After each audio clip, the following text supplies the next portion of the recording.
We are going to start our math session.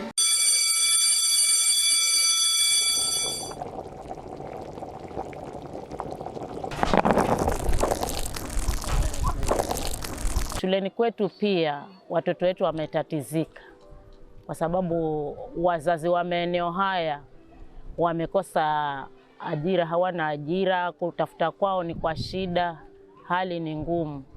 Inafikia wakati mwingine hata watoto wanakosa chakula, wanakosa kuenda hata shule. Unaweza toka hapa shule, ukifika hapo nyumbani hakuna chakula, ukalala hivyo tena kesho ukarudi shule. Ukifika hapa huwezi. Ndio unamwambia mwalimu, anasema rudi nyumbani, nyumbani kwenyewe hakuna chakula. Ukifika hapo mzazi ameenda tafuta chakula, hakupata, anachukua mtunguru anapika. When it comes a time when there is shortage of food, then some of the pupils normally sleep even in class. We have seen cases whereby people normally collapse during assembly time. Yes, so that is a very big challenge to us. School feeding program imeleta mabadiliko makubwa sana katika shule yetu.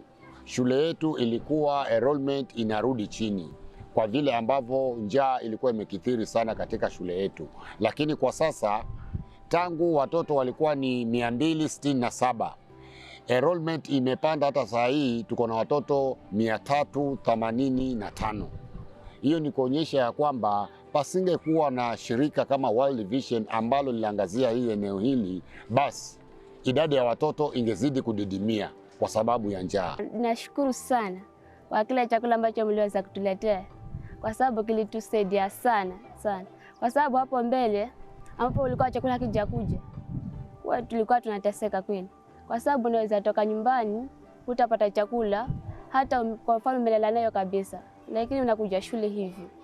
Ukifika hapa shule, wengine wanasoma, wengine hasa wadogo hao ndio wanalala madarasani kabisa. Ukifika mchana watoto wamelala darasani kweli. Mwalimu anafunza lakini hatupati kitu. Lakini sasa hii kidogo tunashukuru. Nikilinganisha na hapo awali, sasa hii mtoto wangu akija nyumbani, hata kama sikupata chochote tena, naona mtoto wangu anafurahia vizuri, manake huwa anatoka shuleni akiwa tayari amepata riziki.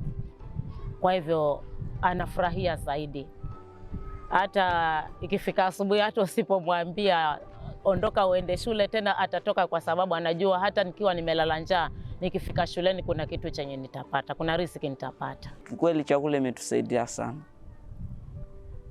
kwa sababu ulikuwa kutoka nyumbani, alafu wengine wanasafiri kutoka mbali. Sawa, ikifika mchana hawezi wakarudi tena nyumbani. Sawa, igongwa lunch wanabaki tu hapa, alafu hakuna chakula.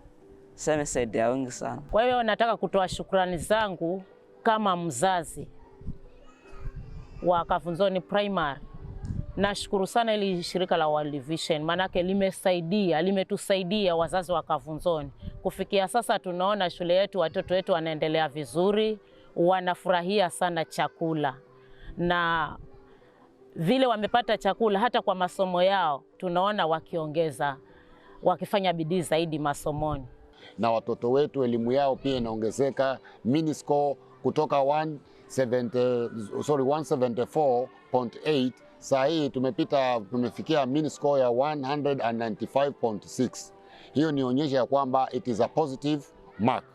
Saa hii najihisi niko sawa, kwa masomo niko sawa. Mwalimu akiingia na mjibu vizuri, hata mwalimu akiuliza swali nanyosha mkono kwa haraka sana. Lakini kama uko na njaa, hata unamwona huyo mwalimu anakusumbua.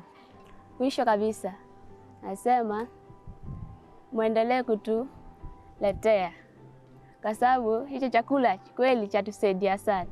Hata sasa hii wengi kwa pita sana mtihani kwa sababu hicho chakula. Kwa hivyo tunaomba Mungu awabariki, pale hapo umepunguza wajazie.